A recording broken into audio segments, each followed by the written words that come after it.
Wow, this was a great session for me today. The front squat felt much, much better, and I included a brand new movement, and I loved it.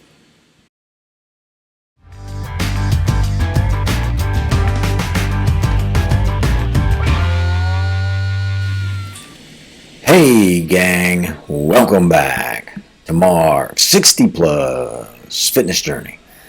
Okay, we're going to jump right into it today. Today is a leg day, but specifically it is a quad only day. Not going to do any hamstring work today, and I'll talk about that a little bit more towards the end as to why I'm not doing hamstrings today. So today I'm going to focus on two primary movements, front squat and something new for me. We're going to do split squats using the Smith machine. And I'll show you some of that after we finish up this front squat session. So I'm warming up here. This is loaded with 95 pounds right here as a warm up. Those are two 25-pound bumper plates, so they look like 45s, but they're only 25s. So that's 95 pounds. Getting warmed up, getting a feel for the rack onto my shoulders, keeping my elbows up high, and I was trying a couple of sets, not using a belt. And I wanted to give that a shot because I've gotten a couple of comments from you folks regarding squatting beltless and the benefits of squatting beltless. For example, core activation, core improvement, core stability, all of that. So I wanted to give it a shot. So this is my first working set today. This is 135. It's the 95 plus a couple of 10s on either side to get me up to 135. And this is the same weight I've been using on my previous front squat sessions. This is my fourth real front squat session.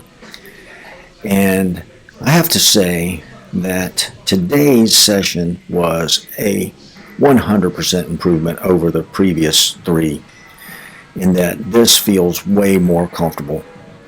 I was able to keep my elbows up and the bar racked on my shoulders.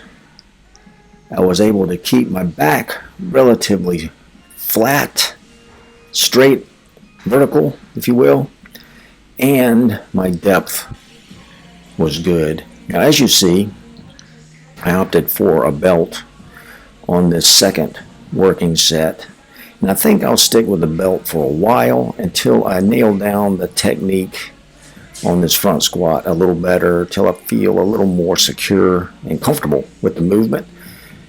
But as I said, today's session felt way better. I can't tell you what the deal was, but the flexibility in my triceps, my lats, and being able to keep my elbows up made a world of difference. This is the third working set, and today I actually went up 5 pounds. So today I actually progressively overloaded and added 5 pounds.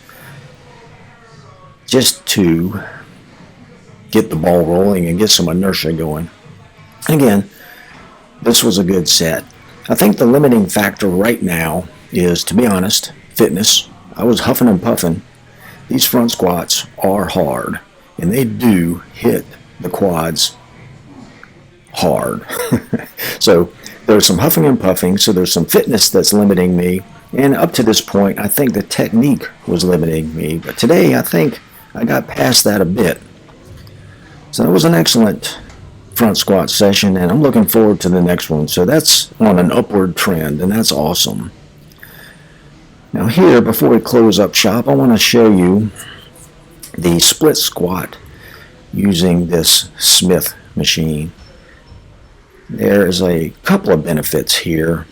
I've been doing split squats with dumbbells, and if you've been following me, you know I have a little equilibrium problem. So the balance using a dumbbell and doing a split squat with a dumbbell was a little challenging for me. Not so daunting that I couldn't do it, but you know, I had to think too much, I think.